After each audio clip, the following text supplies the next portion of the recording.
Madam নিজে এসে আমার সাথে ছবিটা তুললেন, আমি ওই দিনের কথাটা আমি আর ভুলতে পারতেছি না।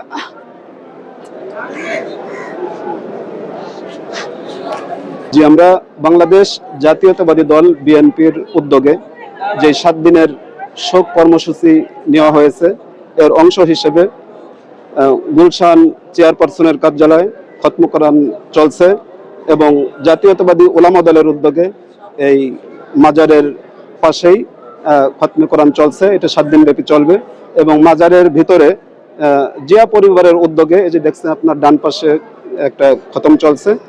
এটা ইনশাল্লাহ আগামী 1 সপ্তাহ অব্যাহত থাকবে। এটা হয়তো আগামী 40 দিনও হইতে পারে এমন আভাস আছে। পাশাপাশি এই যে অনুভূতি, এই যে ভালোবাসা, এই ভালোবাসা নিয়ে আপনারা যারা শত শত মুসল্লি বলেন বা সাধারণ নাগরিক আপনারা এসেছেন, আপনারা বেগম খালেদার সম্বন্ধে যদি দুই একটা স্মৃতির কথা বলতেন। দেখেন, আজকে এই যে জিয়ার মাজারে খালেদা জিয়ার কবরের এই সমাধিতে এই যে হাজার হাজার মানুষ এসেছে, এটা একমাত্র তার ভালোবাসাই এসেছে।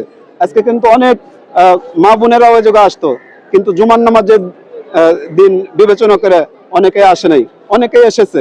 আমরা দেখেছি অনেক মহিলারাও মসজিদে তাদের যে নির্ধারিত নামাজের জায়গা, এই জায়গায় তারা নামাজ পড়ছে। অনেকেই নামাজ না পড়তে পেরে তারা ভিন্ন জায়গায় নামাজ আদায় করছে, মাঠে অবস্থান করছে, নামাজ আদায় করছে। এটা আসলে ভালোবাসা, আবেগের জায়গা থেকে সবাই যার যার অবস্থান থেকে ছুটে এসেছে।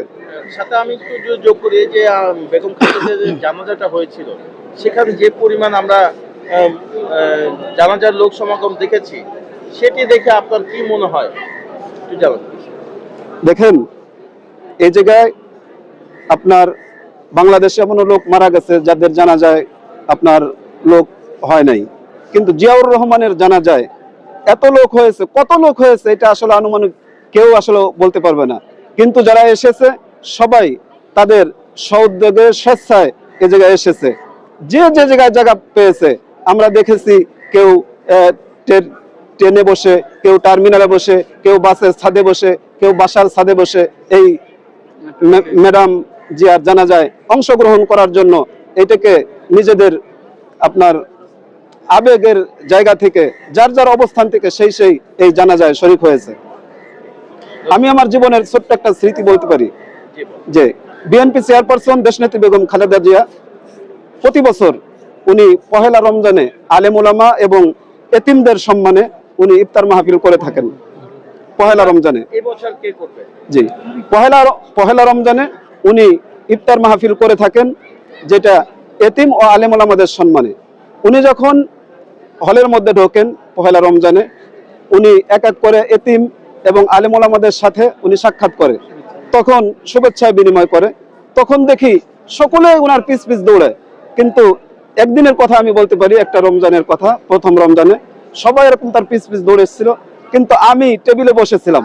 তো ম্যাডাম দূর থেকে হয়তো দেখতে পাচ্ছে, উনি আমার কাছে এসে এরপরে আমার পাশে দাঁড়ায় শুধু আমার সাথে একটা উনি ছবি তুললেন।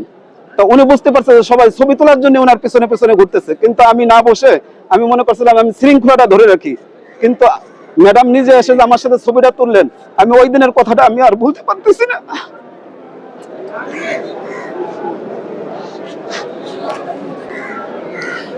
ম্যাডাম জিয়া হচ্ছে আমাদের সারা বাংলাদেশের, তিনি কোনো পরিবারের না, সারা বাংলাদেশের জনগণের অভিভাবক। আমরা দোয়া করি আল্লাহ পাক রব্বুল আলামিন যেন তাকে জান্নাতুল ফিরদাউসের উচ্চ আলা মাকাম দান করেন।